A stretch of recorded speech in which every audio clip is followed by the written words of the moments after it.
With Star Wars currently so focused on the New Republic era, there's no longer any doubt that Princess Leia Organa must be recast.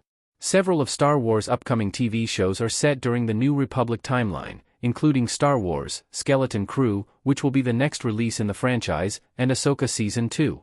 Although unconfirmed, there's still heavy speculation that The Mandalorian Season 4 is coming, which would no doubt also take place during this period. In its place, at least for now, is The Mandalorian and Grogu movie, yet another upcoming Star Wars project set in the New Republic era. This period in the Star Wars timeline is clearly paramount in the franchise right now, meaning that many of the era's major players will be returning to the screen. While this is an exciting prospect for viewers, it does create a bit of a problem for Star Wars, as it would make no sense for Leia Organa to not be one of these key players. As leader of the Defense Council, Leia has to be involved. Leia was incredibly important in the New Republic era for a number of reasons. She had played a major role in the early years of the New Republic, helping the galaxy pick up the pieces following the fall of the Empire and establish a new Senate.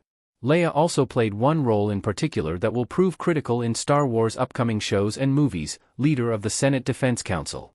The Defense Council was a smaller council within the larger New Republic Senate that specifically focused on military defense. This became clear in Ahsoka Season 1 when Leia requested information about Morgan Elsbeth's prison break from New Republic General, and Star Wars Rebels fan-favorite character, Hera Syndulla. In light of all that transpired in the Ahsoka Season 1 ending, particularly Grand Admiral Thrawn's return to the main Star Wars galaxy, this council will be critically important.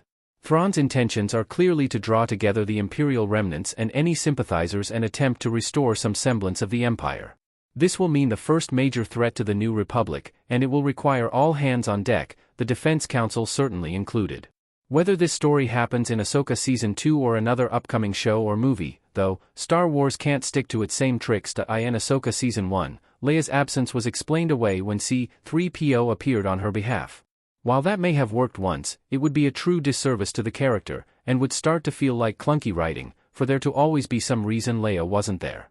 There's simply no way Leia would sit out such a massive battle, and, given she's the leader of the Defense Council, her continued absence would reflect poorly upon her character. Alderaan's growing importance makes ignoring Leia impossible. Alderaan skyline in Obi-Wan Kenobi. Star Wars also seems to be setting up an important connection to Alderaan, Leia's homeworld that was tragically blown up by the Death Star in A New Hope. Carson Teva, a character who has repeatedly appeared in shows during this era, including both The Mandalorian and Ahsoka, is from Alderaan, according to the actor, Paul Sun-Hyung Lee. While that might seem like a minor detail, it's really quite significant. Because of the cruel fate Alderaan suffered, very few Alderaanians remain. Having a key character from Alderaan would be a possible sign of things to come, but knowing that this character would certainly be crossing paths with Leia makes it all the more likely that Teva's Alderaanian origins are going to come into play in some way. An Alderaan storyline has been more than earned, especially after Obi-Wan Kenobi revealed how beautiful Alderaan was. If Star Wars is building toward an Alderaanian story, though, Leia absolutely must be included, anything less would be an insult. Leia has to appear, and she has to be recast. Although it will legitimately be a thorny decision to navigate, Star Wars must recast Leia Organa in the New Republic era. Many are rightfully defensive about this possibility because of Carrie Fisher's devastating passing. Fisher and Leia are equally beloved in the franchise, and it's difficult to imagine anyone else playing Leia Organa. Yes, Obi-Wan Kenobi cast a young Leia, but this would be different. This is effectively the Leia seen in Return of the Jedi, just a little older.